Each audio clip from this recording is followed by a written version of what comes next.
የያዕቆብ መልእክት ምዕራፍ 3 ወንድሞቼ ሆይ ከእናንተ ብዙዎች አስተማሪዎች አይሁኑ፣ የባሰውን ፍርድ እንድንቀበል ታውቃላችሁ። ሁላችን በብዙ ነገር እንሰካከላለንና በቃል የማይሰናከል ማንም ቢኖር እርሱ ሥጋውን ሁሉ ደግሞ ሊገታ የሚችል ፍጹም ሰው ነው። እነሆ ፈረሶች ይታዘዙልን ዘንድ ልጓም በአፋቸው ውስጥ እናገባለን፣ ሥጋቸውንም ሁሉ እንመራለን።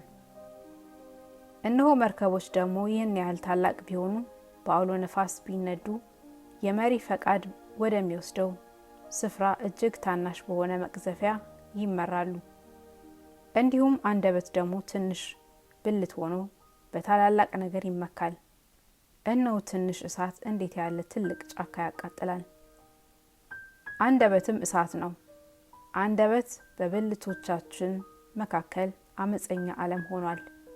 ሥጋን ሁሉ ያሳድፋልና የፍጥረትም ሩጫ ያቃጥላል፣ በገሃነምም ይቃጠላል።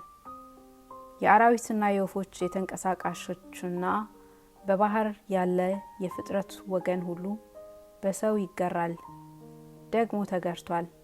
ነገር ግን አንደበትን ሊገራ ማንም ሰው አይችልም።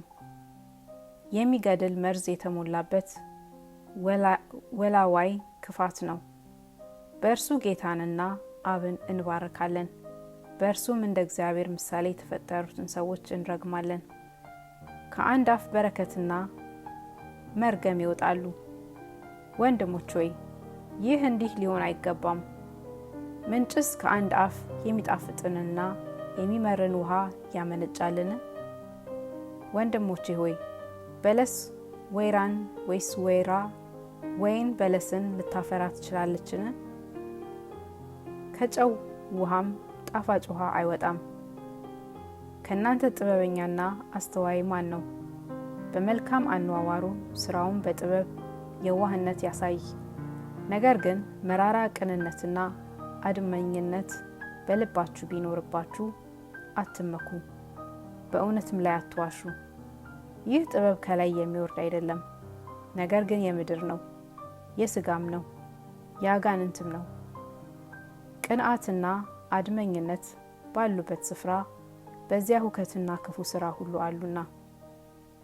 ላይኛይቱ ጥበብ ግን በመጀመሪያ ንጽሕት ናት፣ በኋላም ታራቂ ናት፣ እሺ ባይ፣ ምሕረትና በጎ ፍሬ የሞላበት፣ ጥርጥር ግብዝነት የሌለባት ናት።